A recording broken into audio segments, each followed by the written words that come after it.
Irmãos, como o presbítero Denilson falou na sua última fala, hoje nós vamos dar continuidade à tratativa do tema masculinidade bíblica.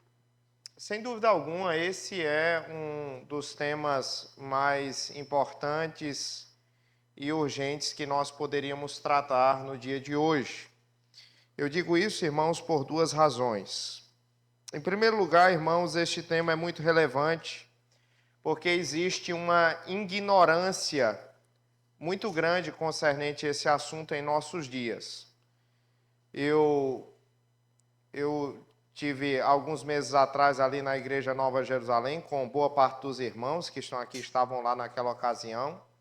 E nós não tínhamos a intenção de dar continuidade a esse estudo. Era um estudo pontual, que eu havia sido convidado pelo presbítero Denilson. E nós não tínhamos a pretensão de continuar esse estudo. Só que, depois que nós estivemos ali e tratamos a respeito daquele tema, aquilo reverberou tanto, nós tivemos uma interação tão grande, tantas perguntas, que nós vimos, presbítero Denilson, a necessidade de continuar a tratativa dessa matéria. Eu não criei nada, eu não trouxe nenhum conceito novo. Na verdade, o que eu fiz naquela ocasião foi apenas resgatar aquele que era o pensamento ocidental que predominou durante séculos. Então, o que é que se pensava sobre masculinidade, eu tentei tratar naquela ocasião. Então não tinha nada novo, foi apenas um resgate.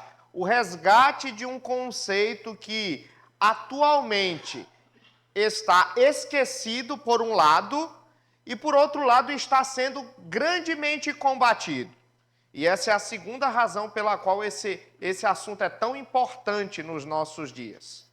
Esse assunto é muito importante nesses dias, irmãos, porque existe um movimento a nível global para tentar desconstruir o pensamento predominante dos últimos séculos no Ocidente no que concerne a masculinidade. E na palestra anterior eu trouxe vários exemplos disso. Eu estou falando muito de masculinidade, mas o que é masculinidade? Bem, existe um consenso dentro daquilo que é o pensamento ocidental, cristão, no que diz respeito àquilo que é masculinidade. Eu vou trazer aqui o conceito de Douglas Jones. Ele diz que masculinidade é a coleção de todas aquelas características que decorrem do deleite e do sacrifício da força corporal pela bondade. Vou repetir.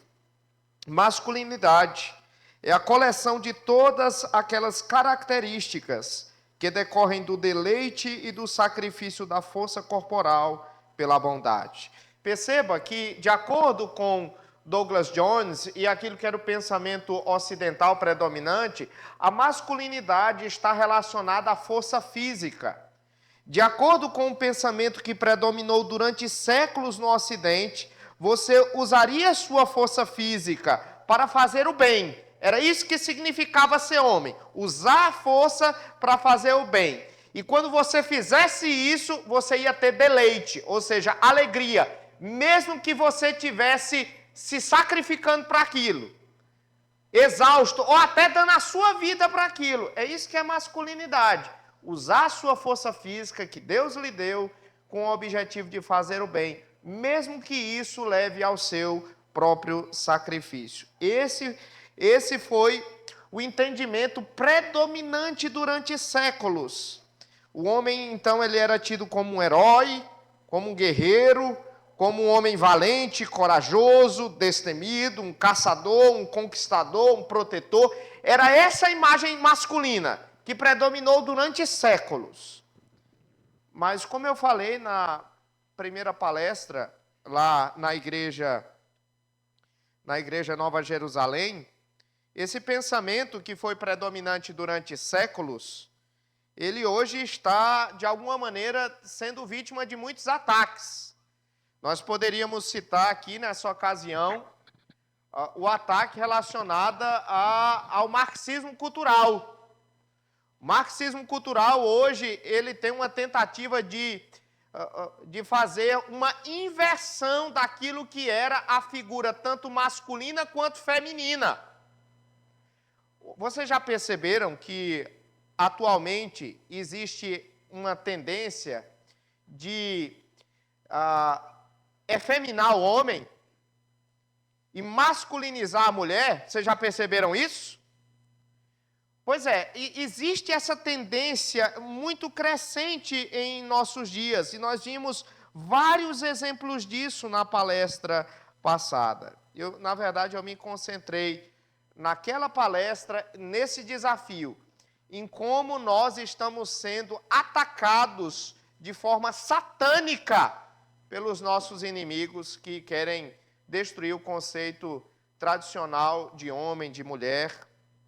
Isso eu tratei naquela ocasião. Mas hoje, irmãos, eu gostaria de dar um passo além. Lá, naquela primeira palestra, foi apenas uma denúncia. Eu quis denunciar para os irmãos essa tentativa maligna, satânica, que nós estamos hoje sendo alvo. Mas hoje eu gostaria de dar um passo além e eu gostaria de embasar biblicamente as responsabilidades masculinas. Eu creio que o relato da criação, ela nos oferece, o relato da criação nos oferece aquilo que é a base bíblica para a responsabilidade masculina. Eu tenho certeza, irmãos, que à luz daquilo que nós encontramos em Gênesis, nos primeiros capítulos, nós temos aquilo que seria a imagem ideal de um homem. E eu gostaria de pedir para que você abrisse sua Bíblia, por favor, em Gênesis, no capítulo 2, versículo 15. Nós vamos tratar nessa noite sobre a responsabilidade masculina. Esse texto de Gênesis 2,15 nos trata a respeito disso.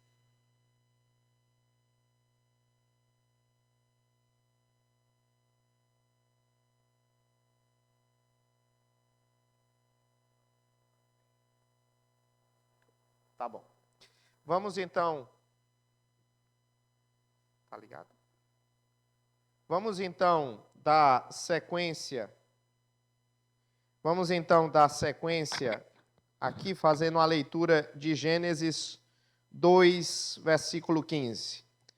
Diz assim a palavra do nosso Deus: Tomou, pois, o Senhor Deus ao homem e colocou-o no jardim do Éden para o cultivar e o guardar. Eu quero agora pedir para que você curve a sua cabeça, feche os seus olhos e vamos orar ao Senhor nosso Deus. Senhor nosso Deus, estamos aqui. O nosso desejo, a nossa sincera oração nesta ocasião é que o Senhor nos edifique segundo os princípios da Tua palavra. Que o Teu Espírito Santo, ó Deus, possa nos dar o real discernimento acerca do significado do texto que nós acabamos de ler.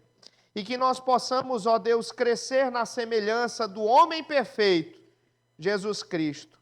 Que possamos chegar, ó Deus, à perfeita varonilidade em Cristo Jesus. É isso que nós te pedimos. Que seja da tua vontade em nome de Jesus. Amém. Amém. Irmãos, de acordo com o versículo que nós acabamos de ler, Deus, ele colocou o homem no jardim do Éden com 2 propósitos. Quais foram os 2 propósitos, irmãos?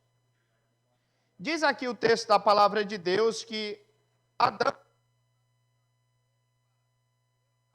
cultivar o jardim do Éden e para o guardar. Esses eram os 2 objetivos. Ou seja, trocando as palavras, usando sinônimos aqui, Deus colocou Adão ali no jardim do Éden para, em primeiro lugar, cultivar aquele jardim, para trabalhar naquele jardim e, em segundo lugar, para guardar aquele jardim, ou seja, para proteger aquele jardim. Eram essas as duas coisas que Adão deveria fazer ali. Ele deveria trabalhar e ele deveria proteger o jardim. E isso para nós é uma coisa muito importante, porque a mesma missão que Adão recebeu no contexto da criação, eu entendo que é em essência para nós nos dias de hoje. Um homem, a figura masculina, ela é retratada de duas maneiras. Como alguém que trabalha e como alguém que protege. Então, aquele conceito deturpado hoje em dia de um homem que tem muitas conquistas sexuais, esse não é a imagem bíblica.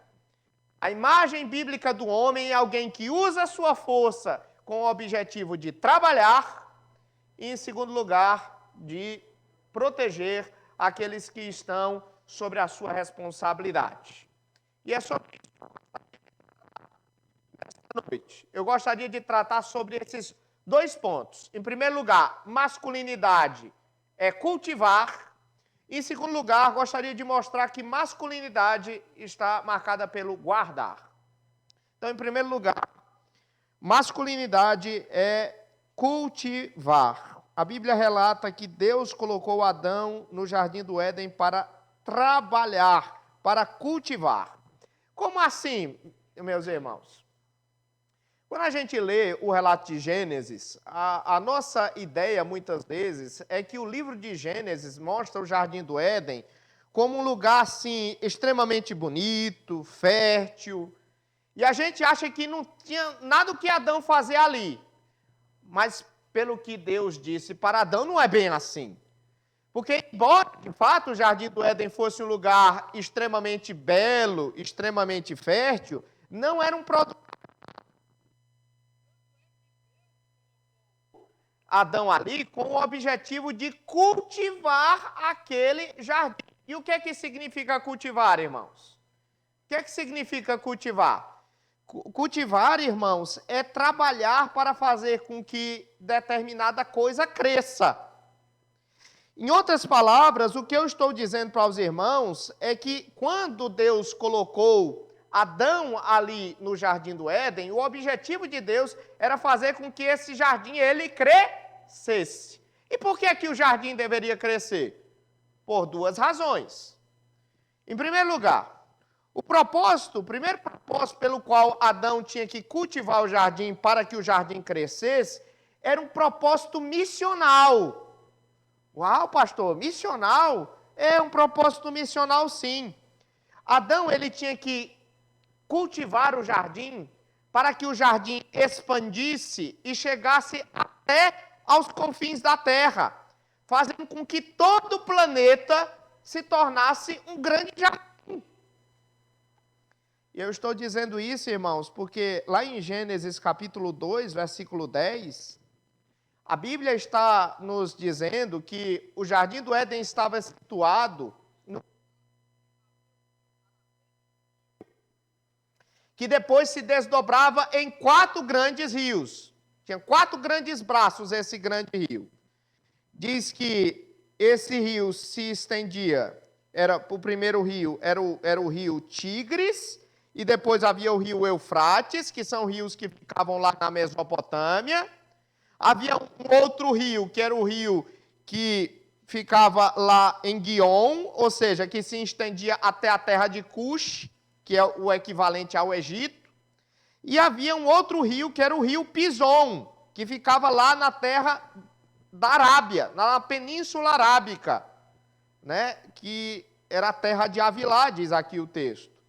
Então, o que é que eu estou querendo dizer com isso? Eu estou querendo dizer com isso que o Jardim do Éden tinha que ser cultivado à medida desses 4 rios, para que esses rios, portanto, fossem o roteiro pelo qual esse cultivo deveria ocorrer, e o Jardim do Éden iria se expandir até essas nações, que, por sinal, eram as 4 grandes civilizações do mundo antigo.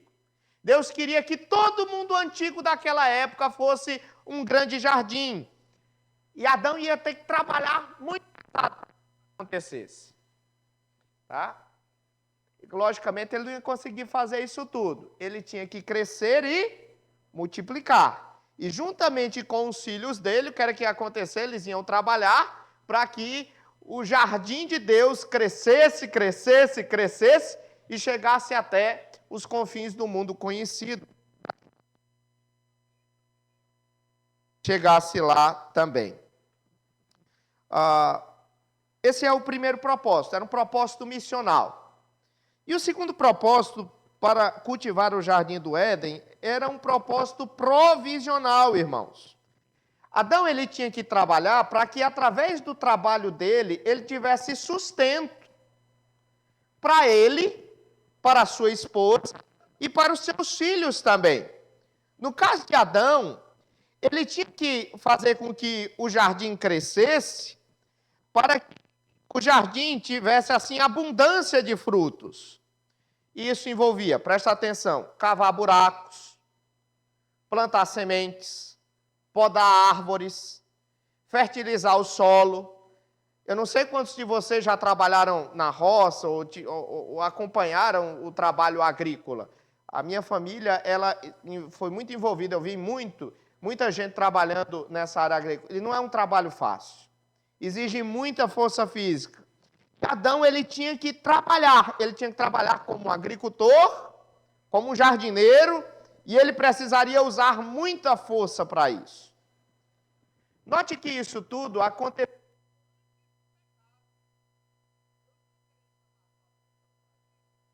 Porque muitas vezes a gente pensa que o trabalho é uma coisa ruim.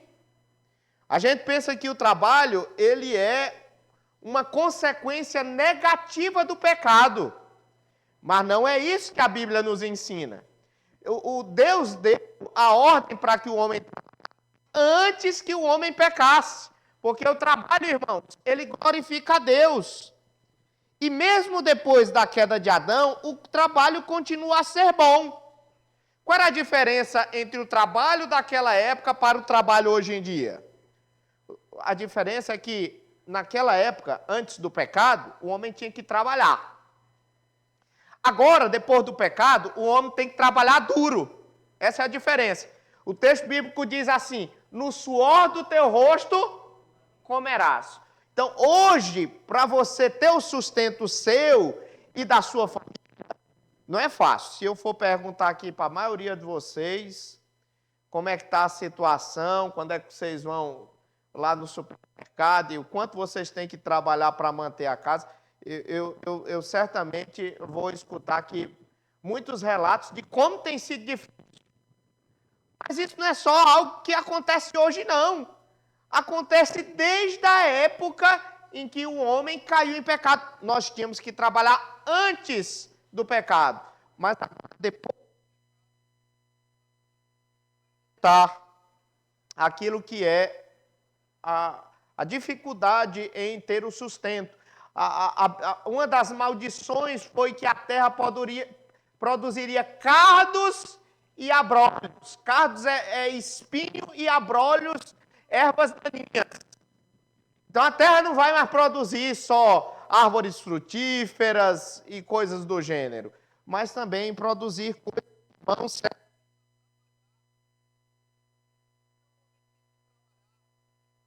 duro.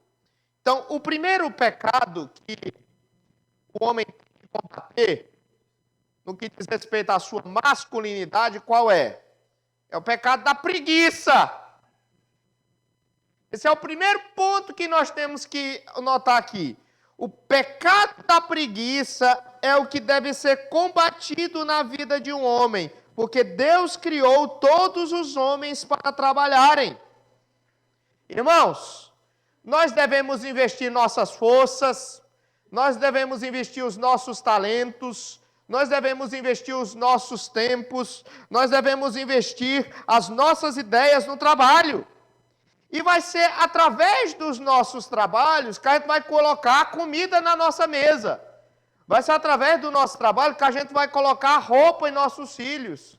Vai ser através do nosso trabalho que a gente vai ter o sustento das nossas casas. Nós temos que fazer isso, irmãos. Porque, do contrário, as nossas famílias vão sofrer muito. E eu quero dizer para vocês que eu fiquei alarmado nesta semana. dia 27 de maio, início dessa semana que está se findando, eu li uma notícia que saiu no jornal Correio Brasiliense, que diz que o IBGE somou 5,4 milhões de jovens entre 14 e 24 anos que não estudam, não trabalham e nem 5,4 milhões, 5.400.000. E sabe qual que número alarmante é isso, irmãos? É que em 2023, ou seja, um ano antes, esse número era de 4 milhões, fechado. Um ano depois, subiu para 5,4 milhões, ou seja, foi um acréscimo de mais de 30%. O que é que isso nos dá perspectiva? Isso nos dá uma perspectiva de que existe pela geração de desocupados que está vindo, de vagabundos. Eu não tenho expressão para qualificar. Porque quem não trabalha, irmãos, é vagabundo, é desocupado, não é? Não existe nada pior do que um homem que não trabalha. Por isso, irmãos, eu quero dizer para vocês que eu sou pai. Meu filho está aqui. Eu faço questão de trazer meus filhos para esse tipo de encontro. Estava lá na Nova Jerusalém, está aqui também. Eu faço questão de, algumas vezes, tentar colocar na educação do meu filho, mais especificamente, a questão do trabalho duro. Isso dele, ou de qualquer outra pessoa. Nossos filhos, irmãos, precisam saber o que é exaustão. Eles precisam saber o que é trabalhar, mesmo quando o corpo pede por descanso. Eles precisam ter calos nas mãos, eles precisam ter os seus rostos suados, porque são filhos de Adão, não é? Não foi isso que Deus disse? Que seria através do suor dos rostos que a gente ia ter sustento, não é? Vocês não estão me escutando bem, não? Está bem, não?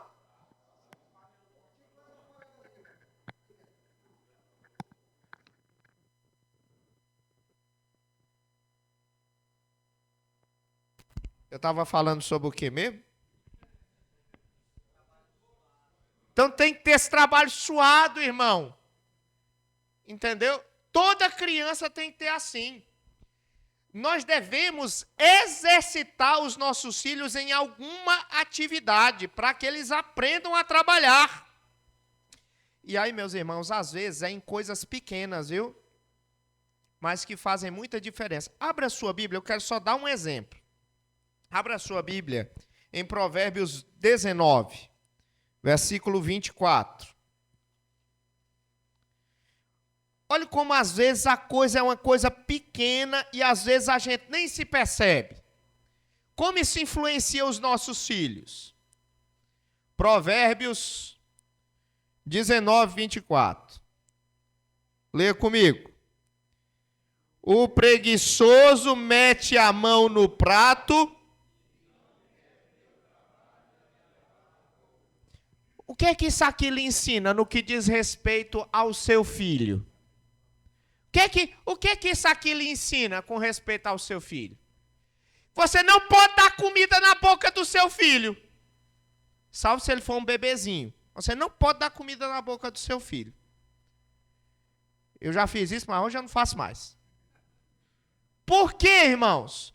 Porque ele tem que ter o trabalho para colocar a comida na boca. Ele já não teve o trabalho para conseguir a comida. Ele tem que ter o trabalho, pelo menos, de colocar a comida na boca.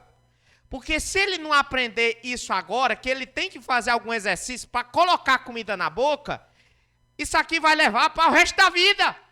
Ele vai querer que alguém sempre coloque comida na boca dele, desde a infância.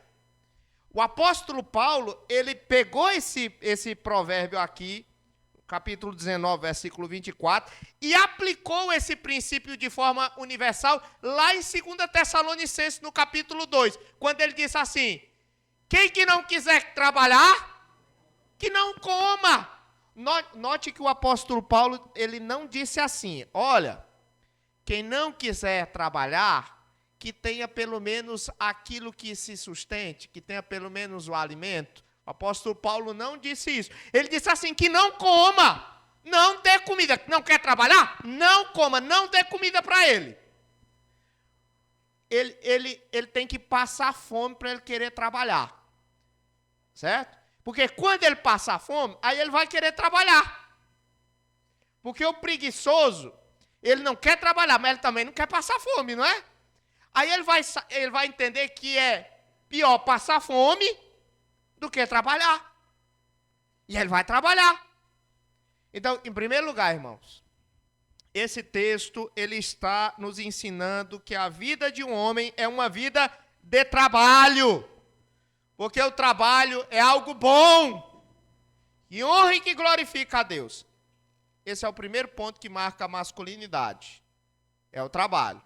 Adão foi colocado ali no jardim do Éden para cultivar, ou seja, para trabalhar. Segundo lugar, diz aqui o texto de Gênesis 2,15 que a masculinidade é guardar. Porque Adão foi colocado no jardim do Éden para guardar aquele jardim. A palavra hebraica relacionada a guardar, ela carrega consigo uma denotação de guardar, proteger, vigiar. Então, se você aplica esse conceito ao livro de Gênesis, capítulo 2, versículo 15, o que Deus estava dizendo para Adão é que Adão ele deveria proteger o jardim do Éden de intrusos, de gente perigosa, de invasores. E isso, para nós, de alguma maneira, é algo impressionante, porque quando a gente pensa no jardim do Éden, a gente pensa num lugar de muita paz, não é? Num lugar onde Deus se encontrava com os seres humanos, era um lugar assim, era um shalom perfeito. Mas quando Deus disse para Adão guardar o jardim do Éden, aquilo era uma espécie, irmãos, de alerta. Era uma espécie de aviso de que o jardim estava em perigo. Não é sem razão que quando você chega no capítulo 3, já no versículo 1, você vai encontrar o que lá no capítulo 3, versículo 1? A serpente. Então, a serpente, que hoje a gente sabe que é Satanás, adentrou ao jardim, trazendo risco ao jardim. E aí Deus disse assim, guarde o jardim, Adão. Proteja o jardim, vigie o jardim. Aí a gente fica dizendo, mas como isso é possível? Irmãos, Adão ele não sabia, mas hoje nós sabemos, porque a gente tem o livro do Apocalipse no capítulo 9, que lá no capítulo 9 de Apocalipse diz que entre o primeiro e o sexto dia da criação, houve uma rebelião no céu. Havia um anjo lá chamado Satanás, que ele se voltou contra Deus e levou consigo a terça parte dos anjos. Se rebelou contra o Senhor. Deus debelou essa rebelião, enviando esses anjos caídos aqui para a terra. E é dentro desse contexto que Deus ele diz para Adão, para que Adão ele protegesse o jardim do Éden, porque o jardim do Éden estava correndo perigo. Ele tinha que, por um lado, trabalhar, ou seja, ele tinha que ter uma enxada na mão, e por outro lado, ele tinha que guardar o jardim do Éden, ele tinha que ter uma espada na mão. A enxada e a espada eram dois instrumentos que ele ia precisar, para trabalhar e para guardar o jardim do Éden. Então, em primeiro lugar, qual é o pecado que Adão não podia cometer? Ele não podia ser preguiçoso. Em segundo lugar, qual era o pecado que Adão não podia ter? Ele não podia ser covarde, irmãos. Ele não podia ser um maricas da vida. Ele não podia. Ele tinha que ser homem e corajoso. E para tanto para trabalhar quanto para proteger, ele tinha que usar a sua força física. E o meu ponto nessa noite é justamente esse. Assim como Adão recebeu a ordem para proteger o seu território e as pessoas que ele era responsável, eu e você também temos que proteger o território que Deus nos confiou e as pessoas que estão sob a nossa responsabilidade. É isso que é ser masculino. Protegê-los, guardá-los, vigiá-los. E eu gostaria de dizer para vocês, irmãos, que, especialmente para os solteiros, que intuitivamente as mulheres admiram isso, viu? Quero fazer uma pergunta aqui para vocês. Eu não sei quantos de vocês já olharam, mas pode olhar depois. Veja aí aquelas pesquisas feitas com mulheres, aquelas pesquisas de quais profissões as mulheres mais são atraídas nos homens. Veja depois. Olha aí, o presbítero Ayrton falou já um. Olha, as 5 primeiras, eu vou lhe dizer, ó, primeiro sempre, quase sempre, é o bombeiro. A polícia, presbítero Ayrton, está sempre pelos 5 primeiros. Você vai encontrar também paramédicos. A grande pergunta é por que esses homens sempre estão na frente? Por que as mulheres admiram tanto essas profissões dos homens? Por quê, irmãos? Por quê? Por quê? Porque essas profissões resgatam pessoas, protegem pessoas. Essas profissões, os homens que assumem a responsabilidade com aquelas pessoas que são vulneráveis. Vocês entenderam? Aí, quem sabe, solteiro, você esteja aqui nesta noite e diga assim, pastor, então eu já sei qual profissão eu tenho que seguir. Eu tenho que ser bombeiro, eu tenho que ser, quem sabe, um policial, ou então um paramédico, alguma coisa dessa natureza. Bem, o que eu diria para você é que essa pode ser uma boa ideia, com certeza. Desde que você tenha vocação para isso, se Deus lhe chamou para isso. Mas o meu ponto, nessa noite, para você, solteiro, não é ensinar e nem influenciar você a escolher determinada profissão em detrimento de outra. Meu objetivo não é esse. É apenas mostrar para você que inconscientemente que as mulheres sabem que tipo de homem elas querem para a vida delas. Elas querem o quê? Um homem que as protejam. Um homem que cuide delas em um momento difícil. E é por isso que a maioria das mulheres, elas gostam de homens fortes. Elas gostam de homens que têm a voz grossa.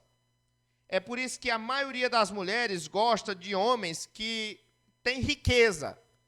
Não é só para o luxo, não, tá? É porque, de alguma maneira, elas pensam que com o dinheiro elas poderão ser resguardadas de alguma dificuldade. Elas vão ser protegidas com aquilo. Então, elas olham para esses homens e elas ficam, muitas vezes, interessadas nesses homens. As mulheres mais experientes, as mulheres mais sábias, elas vão saber que isso aí são indicadores, muitas vezes, falsos. Porque você pode ter, por exemplo, um músculo, muito músculo, mas você ser um covarde. Você pode ter, de repente, uma voz grossa, mas na hora do vamos ver, você é afeminado. Você pode ter dinheiro, muito dinheiro, mas você ser um mão de vaca. Entendeu? Alguém que não gasta dinheiro, não gosta, suvina. Entendeu? Mas, no final das contas, é isso que as mulheres, elas querem proteção. E aí vem uma boa notícia, para quem não tem muitos músculos, para quem não tem voz grossa, para quem não é alto, para quem não tem muito dinheiro na conta bancária.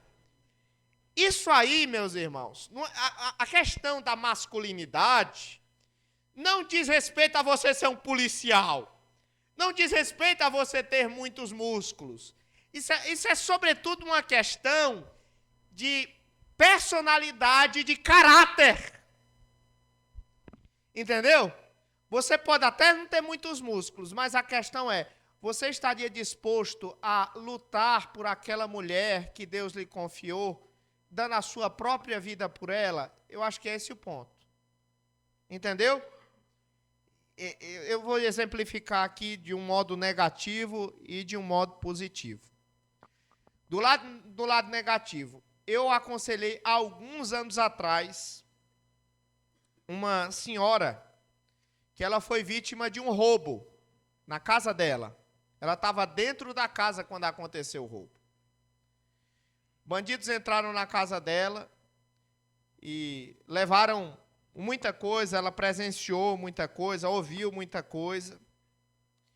Mas a coisa que mais abalou ela, irmãos, não foi nem a perda material. Por mais que a perda material contasse naquele momento. Mas foi o fato de que o esposo dela, na hora que ela estava na mira dos assaltantes, o esposo dela foi se esconder no quarto, trancou o quarto, ficou debaixo da cama. Olha, irmãos, isso foi um trauma na vida dela. Ele não foi como Cristo Jesus, porque Cristo Jesus, ele morreu pela igreja, para salvar a igreja. Mas aquele homem, em vez de salvar a sua esposa, ele quis salvar a própria pele. Que ele era um covarde, era um rato, não era um homem, era um rato, felizmente. Esse é o exemplo negativo. O exemplo positivo, irmãos, eu quero dar do meu avô Israel. Eu homenageei o meu avô dando o nome do meu filho a ele, Israel Gomes. Eu me recordo que quando eu era criança, na idade basicamente do meu filho Israel, o meu avô, certa feita, ele viu que estava eu, a minha mãe e a minha irmãzinha. Aí ele chegou para mim, eu estava entre a minha mãe e a minha irmã. Aí ele me pegou assim, lá na calçada da casa dele, e me colocou para o lado externo da calçada.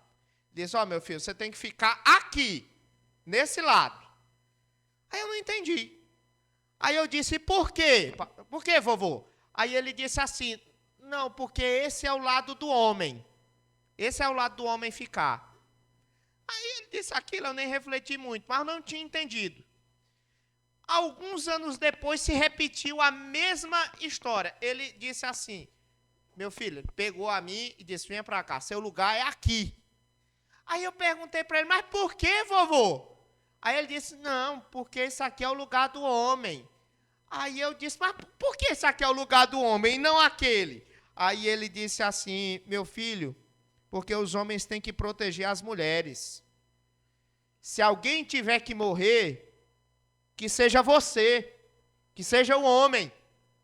Você vai servir de escudo para sua mãe e para sua irmã. Morra você, não morra ela. Você entendeu? Esse é um exemplo, eu nunca esqueci isso. E foi aí que eu entendi. E eu espero que você tenha entendido também. Porque ser masculino não é apenas você ter músculos. Você pode até não ter muitos músculos. Você pode não ter uma voz grave, você pode não ser um policial, você pode não ser um bombeiro, um paramédico, você pode não ter nem um tostão no bolso.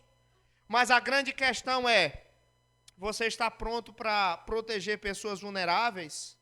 Se você está pronto para proteger pessoas vulneráveis, então você é masculino. Você é um homem, biblicamente falando. E aí as pessoas vão se sentir seguras ao seu lado. Na verdade, se você desempenhar bem a sua masculinidade, isso vai, de alguma maneira, fazer com que uma fonte revigorante de vida surja ao seu redor. Como assim, pastor? Porque se você for um protetor, a sua casa, o seu bairro e a sua cidade estarão mais seguros. Serão lugares assim onde os bandidos, os malfeitores pensarão duas vezes. Porque dirão assim, ali está um homem corajoso. Eu terei que vencer ele para que eu consiga realizar o meu intento mal. Esse é o ponto. Então, meus irmãos, eu já me encaminhando agora para o final da minha palestra, eu quero dizer para os irmãos que Adão, ele tinha essas duas responsabilidades enquanto homem, na figura masculina. Ele tinha que trabalhar e ele tinha que proteger. E, em essência, é isso que é a figura masculina. É alguém que trabalha e alguém que protege.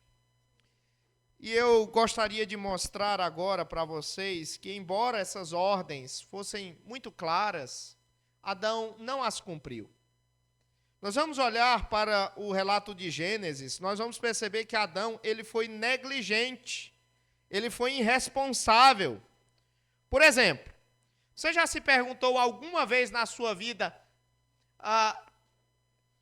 o que Adão estava fazendo quando Eva estava sendo tentada, quando o jardim estava, de alguma maneira, sofrendo um ataque? Você já imaginou? Aí, quem sabe você esteja pensando assim, dizendo, pastor, ele estava trabalhando. É possível que ele estivesse trabalhando, mas é pouco provável. O fato é que a Bíblia, ela não diz o que Adão estava fazendo. Mas esse silêncio bíblico é eloquente. O que é mais provável, à luz do silêncio das Escrituras, é que Adão estivesse fazendo absolutamente nada naquela hora. Ele estava lá sem trabalhar. Então ele estava não é de boa, de mal, né? De mal. Ele tinha que trabalhar, ele não estava trabalhando. Você não tem em nenhum momento das Escrituras falando que Adão cultivou o jardim do Éden. Por sinal, quem deu fruta para a mulher não foi Adão, foi a própria serpente. Ele falhou no que diz respeito a suster aquela que Deus havia confiado como sua esposa. Ele não trabalhou. Você também já se perguntou aonde Adão estava quando Eva foi tentada por Satanás? Você já se perguntou? Quando eu era criança, eu ouvi essa história várias e várias e várias vezes. E quando eu ouvi essa história, a minha ideia era que Adão, assim, ele estava bem longe, num lugar bem distante, enquanto Eva estava sozinha. Quem sabe fazendo comida, fazendo alguma coisa, limpando a casa. Na minha cabeça era assim, minha cabeça infantil. Mas aí eu cresci, comecei a estudar a palavra de Deus. E eu descobri, irmãos, um negócio assim muito interessante lá em Gênesis 3:6. Lá em Gênesis 3:6 vem dizendo exatamente onde Adão estava. Abra a sua Bíblia aí. Em Gênesis 3:6. Eu já estou terminando. Gênesis 3, versículo 6.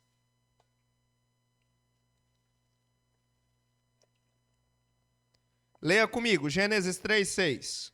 Vendo a mulher que a árvore era boa para se comer, agradável aos olhos e árvore desejável para dar entendimento, tomou-lhe do fruto e comeu, e deu também ao marido, e ele comeu. Aqui nesse versículo diz onde Adão estava.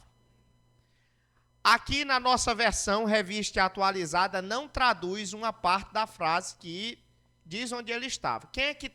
Em português, eu sei que a Bíblia King James traduz essa parte que a revista e atualizada não traduz. Alguém tem King James aí? Você tem aí? Você pode ler, meu filho? Lê em voz alta, uma voz bem máscula aí? Vamos lá. Leia aí, meu filho. Leia. Isso, em pé mesmo. Leia.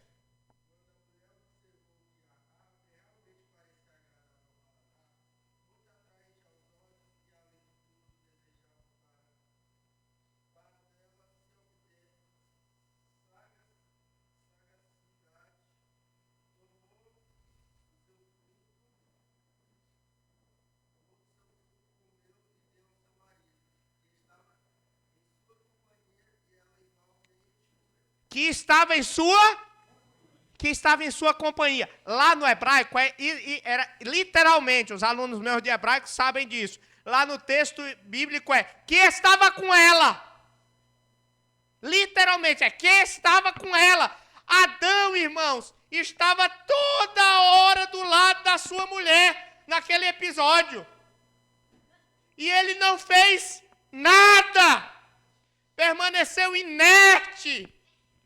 A esposa dele sendo naquele momento, vítima de ataques do maior adversário da humanidade, Satanás. E ele parado, morrendo lá, nas calças, sem fazer nada.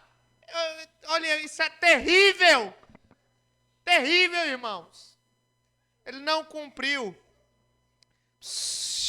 Ele não cumpriu o seu papel de homem, o papel masculino. Ele não cumpriu.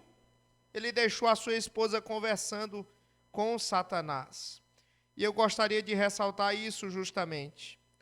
Em nenhum momento de Gênesis capítulo 3, Adão está fazendo aquilo que Deus havia dito para ele fazer. Você não encontra Adão nem cultivando, nem guardando. Ele é, em outras palavras, um homem passivo. Mas ele não foi criado para ser passivo. Nem como você também não foi criado para ser passivo. E esse é o grande inimigo da masculinidade, é a passividade. É a pior coisa de um homem, é um homem passivo, não faz nada. E eu posso afirmar para os irmãos que, como conselheiro, eu já sou pastor, irmãos, desde janeiro de 2008 eu estou no pastorado. Já se vão aí 16 anos.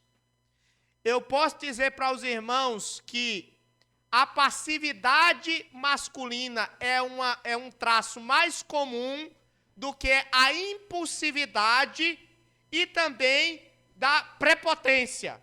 É muito mais comum você encontrar homens passivos do que homens prepotentes e homens impulsíveis. Homem impulsivo é aquele que age pela emoção. E o homem prepotente é aquele que acha que tudo que ele faz vai dar certo. É mais comum você encontrar homens passivos do que esses outros. Todos eles são errados. Você ser impulsivo é errado e você ser prepotente é errado. Mas se for colocar, irmãos, na balança do pecado, qual é o pecado pior? Olha, do ponto de vista pragmático, o pior de todos é o homem passivo.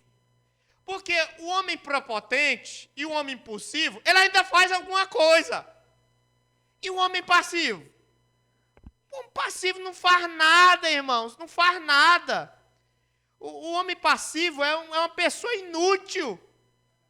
Você está com alguém passivo, aquela pessoa não faz nada por você. Ninguém admira um homem passivo. Algum de vocês já comprou um ingresso para o cinema cujo personagem principal era um homem passivo? Não. A gente compra ingresso para assistir um filme para a gente ver o herói, não é? O herói, irmãos, o herói é aquele tipo de homem que usa força, vence obstáculos, desafios. Você nunca encontrou um herói da Marvel sendo passivo. Todos eles eram ativos. E eu vou dizer uma coisa que eu escutei hoje. Eu escutei hoje um homem dizendo assim: pastor, a história é feita por heróis. Isso é profundo. A história, ela é feita por heróis. Nos momentos difíceis da vida, nós só nos lembramos dos heróis. Dos covardes a gente não se lembra. Nos momentos difíceis a gente não se lembra. Nos momentos difíceis da vida, a gente chama pelos heróis. Não é? Por isso, um homem passivo é tão ruim. Na pior das hipóteses, na melhor das hipóteses, ele é uma decepção. E na pior das hipóteses, ele é um perigo. Porque na hora da vulnerabilidade, a esposa dele não vai ter saída. Não vai ter socorro. Infelizmente. Não é? Mas a tragédia de Adão não para por aí. você vai lá para o versículo 8, volte os olhos aí para Gênesis 3, versículo 8. O texto conta lá de Gênesis 3, 8 em diante, que quando Adão e Eva ouviram a voz de Deus, que andava pelo jardim, o que foi que eles fizeram, irmãos? Eles se esconderam. Aí quando Deus encontrou Adão e Eva, ele perguntou para o homem, ele não perguntou para a mulher, ele perguntou para Adão, ele perguntou assim, onde estás? Eu quero chamar a sua atenção para esse fato. Deus, ele queria saber onde Adão estava, não onde Eva estava. Era como se Deus chegasse para Adão e dissesse assim, Adão, onde era que você estava, Adão? Você não era o protetor desse lugar? Você que não deveria guardar todo esse lugar? Você não era o guarda deste lugar? Foi que aconteceu? O que foi que aconteceu, Adão? Onde é que você estava? Cadê a sua responsabilidade? O que foi que Adão respondeu, irmãos? O que foi que Adão fez? Adão fez, irmãos, Adão fez uma coisa terrível.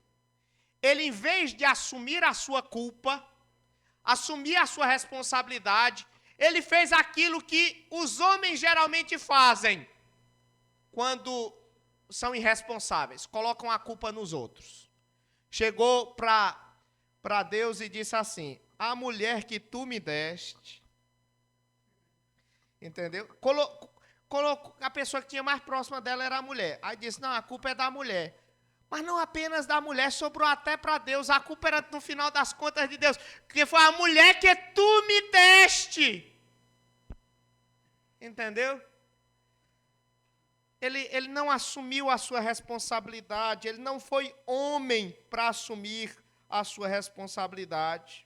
Quando nós pecamos e não admitimos os nossos erros, nós não estamos tentando enganar a Deus, nós estamos tentando enganar nós mesmos. Deixa eu dar um exemplo aqui para você. Imagine que você trabalha num lugar, e lá no lugar onde você trabalha tem uma senhora de 60 anos que está prestes a se aposentar. É com 60 anos que a mulher se aposenta, não é isso? É? 60 e quanto? Vamos imaginar que ela está com 64, que ela vai se aposentar com 65. Ela é respeitável, ela é recatada, ela é educada, ela é uma senhora, ela é avó. Chegou o último dia de trabalho dela, você dá um abraço nela, agradece a ela. No outro dia, chega uma jovem de 20 anos lá na sua empresa. Ela é sensual, ela é alguém extremamente provocativa, e ela começa a ficar olhando para você.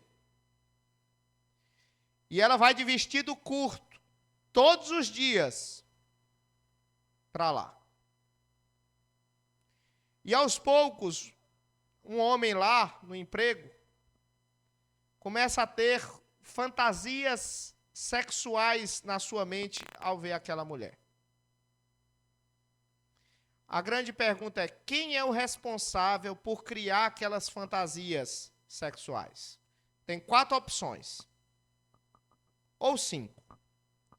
A primeira opção, irmãos, é que Deus é o culpado. A segunda opção é que a mulher é a culpada. A terceira opção é que o homem é culpado. A quarta opção, irmãos, é que tanto o homem quanto a mulher são culpados, mas principalmente o homem e depois a mulher. E em quinto e último lugar, não tem nenhum culpado. Porque afinal das contas, Jesus Cristo nunca ensinou nada relacionado a isso. Bem, se você optou pela última opção é porque você nunca leu a Bíblia, tá? O Sermão do Monte, Jesus Cristo trata disso aí de forma muito clara, tá? Ok? A primeira opção também não pode ser, você também não pode dizer que Deus é culpado, porque tem algumas pessoas que querem teologizar os seus pecados. Eu já uma vez aconselhei um homem que ele disse assim: pastor, eu não sei por que Deus colocou aquela mulher na minha vida. Eu acho que Deus é soberano, Deus sabia que eu ia pecar, por isso colocou aquela mulher na minha vida para me adulterar com ela. Olha, ninguém ao ser tentado diga que é tentado por Deus. É isso que diz a palavra de Deus. Porque Deus a ninguém Deus a ninguém tenta. Bem, por uma questão de tempo eu vou dizer qual é a opção que é a opção correta. Irmãos, a opção correta é a opção C. O homem é o culpado. O homem, não é a mulher não, é o homem. Aí você vai dizer assim: não, pastor, mas a mulher podia se vestir melhor, pastor. Porque se ela não se vestisse daquele jeito, quem sabe ele não estaria tendo aquelas fantasias todas. Aí eu vou dizer para você, irmão, isso aí pode até ser uma parcela de verdade. Mas essa não era a questão. A grande pergunta era: quem é o responsável por criar aquelas fantasias na mente daquele homem? Era o próprio homem. Era o próprio homem, irmãos. Porque uma coisa é você ver a beleza de alguém. Isso aqui é uma coisa involuntária, você reconhecer a beleza de alguém. Mas uma coisa muito diferente, irmãos, é nós cobiçarmos e maquinarmos e refletirmos de maneira lasciva a respeito de outra pessoa do sexo oposto. O Senhor Jesus Cristo, certa feita, ele disse assim: se os teus olhos te fazem pecar, o que é que você tem que fazer? Arranca-o e lança-o de ti. Jesus Cristo não estava dizendo para você fazer isso literalmente. Estava falando isso de forma, usando um recurso chamado exagero, hipérbole.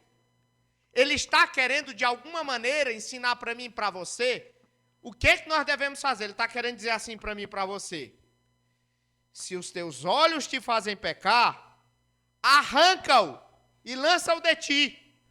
Em outras palavras, ele está querendo dizer assim: haja como se você fosse uma pessoa cega. Haja como se você não conseguisse enxergar. Porque é melhor você entrar no céu sem um dos seus olhos do que você ir para o inferno com ambos os olhos. Então, irmãos, nós podemos desviar o nosso olhar. Nós podemos mover as nossas mentes para outros lugares, se assim nós quisermos. Isso é nossa responsabilidade. Isso é nossa conta. Isso é uma escolha nossa. Então, o que eu quero enfatizar é que, ao contrário de Adão, você não pode jogar a sua culpa para outra pessoa. Especialmente se for sua esposa. Assuma a responsabilidade. Em vez de culpar outras pessoas, assuma seus fracassos e comprometa-se com as responsabilidades bíblicas de um verdadeiro homem. Porque a Bíblia diz que aquele que encobre as suas transgressões jamais prosperará. Mas aquele que as confessa e as deixa alcançará a misericórdia. Eu gostaria de concluir minhas palavras, irmãos, afirmando que foi porque o primeiro Adão fracassou que o segundo Adão, Jesus Cristo, veio. E assim como o primeiro Adão foi tentado no jardim do Éden, o segundo Adão foi tentado no jardim do Getsêmani, porém sem pecado. E ao contrário de Adão, que não protegeu a sua noiva, Cristo morreu para proteger a sua noiva, a igreja. E uma vez assunto aos céus, a Bíblia fala que Ele trabalha por nós. Ele está fazendo morada para nós.